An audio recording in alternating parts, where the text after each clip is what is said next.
हमारे साथ पूर्व सांसद मौजूद है, उनसे जानेंगे कि क्यों ऐसा उन सबको लगता है, यानी कि कांग्रेस पार्टी को क्यों ऐसा लगता है कि भूपेश बघेल को फंसाने की कोशिश की जा रही है। मैम, क्यों आपको ऐसा लगता है कि भूपेश बघेल को फंसाने की कोशिश हो रही है और ईडी का इस्तेमाल भाजपा की सरकार कर रही है? लगता है नहीं, पूरी तरह से वही सही है। भूपेश बघेल जी को फंसाने की कोशिश भारतीय जनता पार्टी कर रही है, लेकिन भूपेश बघेल जी पाक साफ हैं। सीडी कांड में जैसा कि उनको पाक साफ बताया गया, आगे भी ऐसा ही होगा। ये भारतीय जनता पार्टी की सोची समझी साजिश के तहत ऐसा किया जा रहा है। अंदर देखिए कुछ भी नहीं मिलेगा, हम सब जान रहे हैं कुछ नहीं होने वाला है। भूपेश बघेल जी की प्रसिद्धि और को देख के उनके ऊपर ऐसा किया जा रहा है, उनके लोगों को फंसाने की कोशिश किया जा रहा है। अभी देख लीजिए देवेंद्र यादव जी सामने बैठे हुए हैं, बेवजह उन्हें अंदर किया गया। अभी कवासी लखमा जी अंदर हैं, तो ये बहुत ही दुर्भावनापूर्ण कृत्य है। हम इसकी पूरी तरह से घोर निंदा करते हैं। ऐसा नहीं होना चाहिए। पर मैम, जिस तरह से बयान भी आ रहे हैं, बीजेपी की सरकार बोलती है कि ईडी तो हमारे हाथ में नहीं है, ईडी तो अपना काम कर रही है। ये तो पूरी तरह शासन प्रशासन के हाथ में है। ये उनके तोता मैना बन गए हैं और जैसा निर्देश मिलता है ऊपर से उनको ठीक उसी तरह वो करते हैं। वे स्वतंत्र रूप से कोई कार्य नहीं कर पा रहे हैं। आज अगर आप देखेंगे तो छत्तीसगढ़ में ईडी और सीबीआई वाले यहाँ घर बना के रहने लग गए हैं, उनके बच्चे यहाँ स्कूल में पढ़ने लग गए हैं। ईडी और सीबीआई छत्तीसगढ़ में ऐसा हो गया है जैसे टीआई है।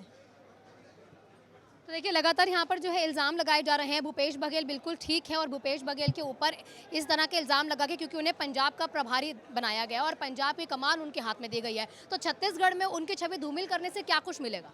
देखिए उनको लग रहा है कि इसी तरह उनकी छवि को धूमिल किया जाए ताकि पंजाब का चुनाव उनके माध्यम से प्रभावित हो और उनकी जो गरिमा है, एक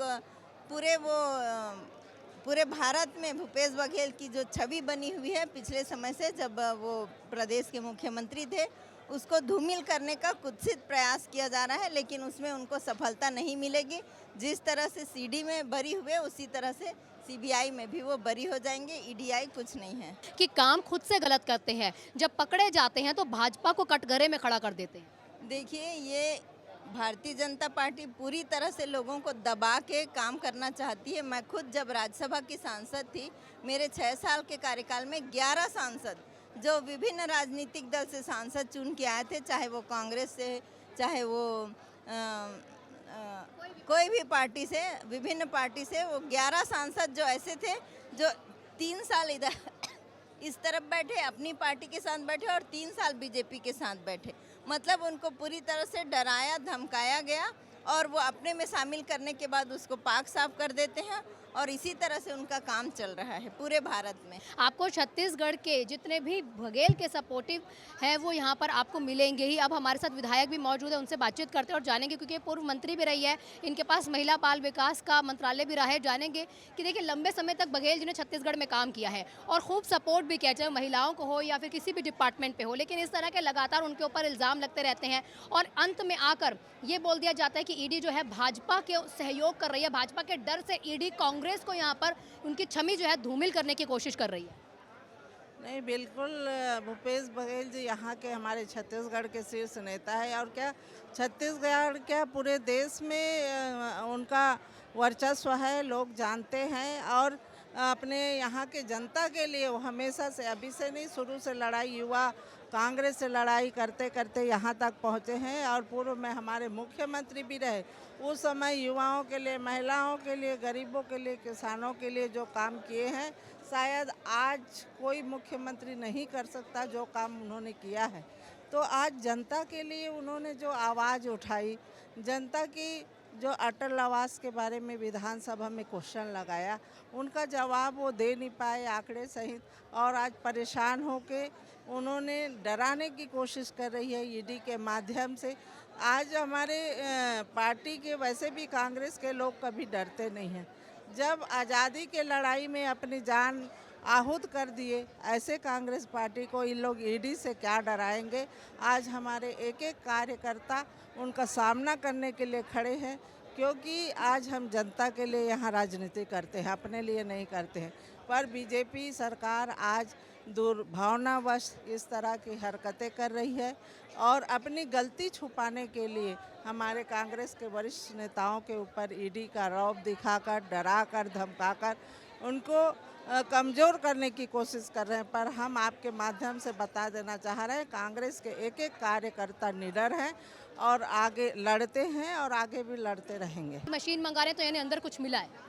बिल्कुल ये दिखावा है, लोगों को जताना चाहते हैं, कहना चाहते हैं भाई भूपेश बघेल जी अभी के नहीं है, वो जमाने के उन लोग दाऊ हैं, जमींदार लोग हैं, हजारों एकड़ ज़मीन है, उनके पास क्या जायदाद की कमी है क्या? इनके डर से उनके पास जायदाद ऐसा नहीं है, वो शुरू से इन लोग पैसे वाले लोग हैं, ज़मीन जायदाद वाले लोग हैं। इसमें डराने की ज़रूरत नहीं है, ना डरने की ज़रूरत नहीं।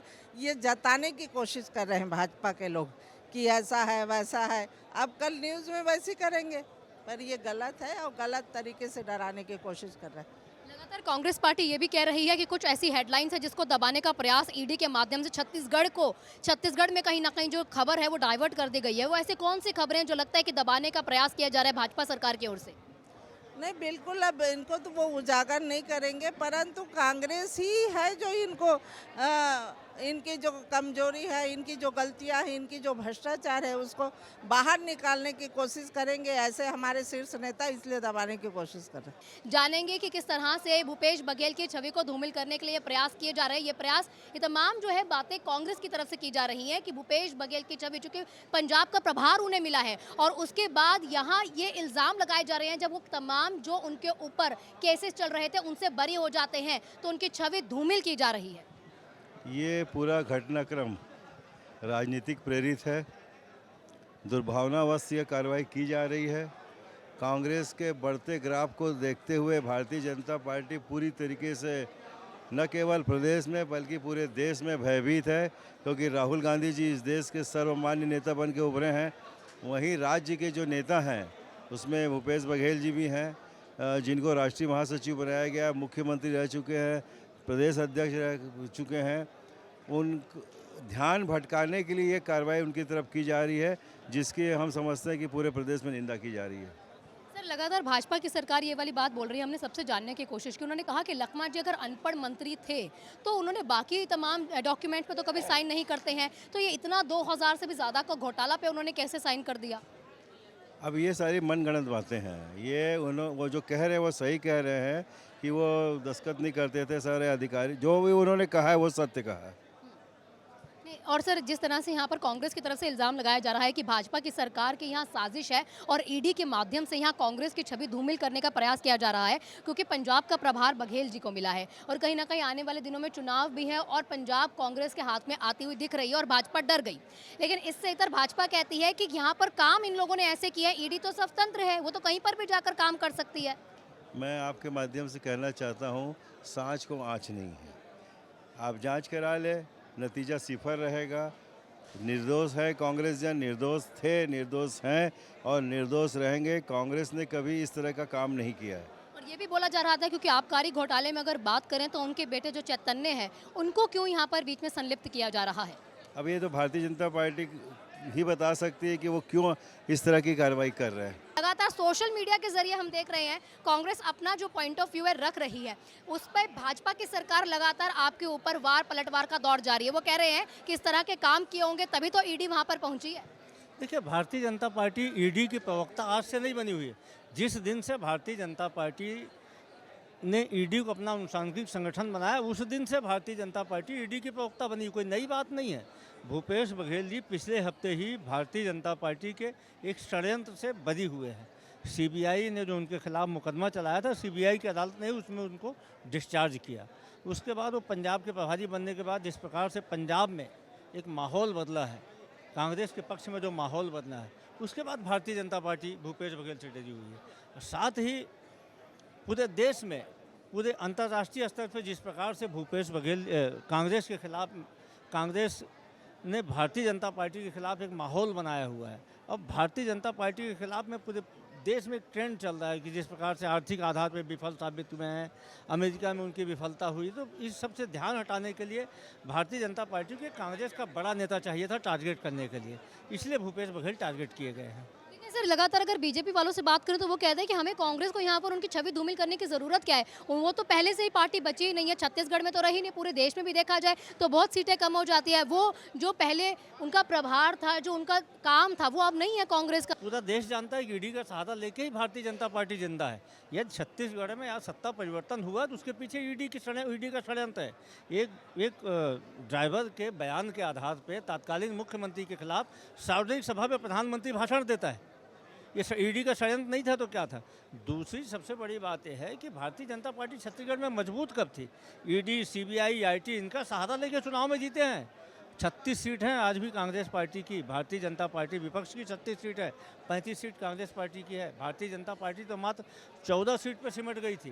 भारतीय जनता पार्टी भूपेश बघेल से डरती है, भूपेश बघेल की लोकप्रियता से डरती है। भूपेश बघेल लगातार जिस प्रकार से विधानसभा में अभी इसी सत्र में भूपेश बघेल लगातार भारतीय जनता पार्टी का आईना दिखा रहे थे। भारतीय जनता पार्टी को बर्दाश्त नहीं हुआ, सीबीआई की अदालत ने उनको डिस्चार्ज किया है। भारतीय जनता पार्टी इससे बौखला गई।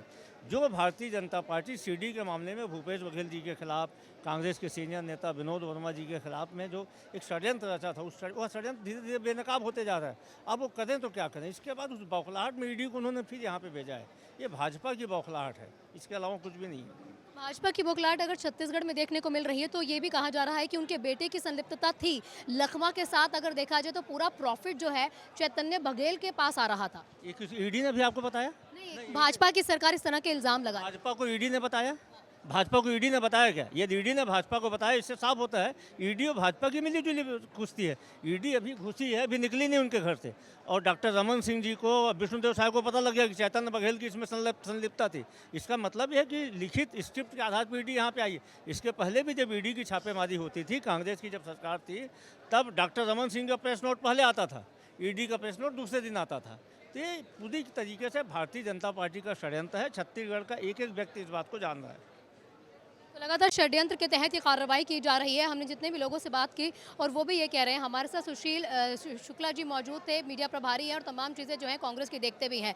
मैं कैमरा पर्सन प्रसाद के साथ आहना पुंज भिलाई।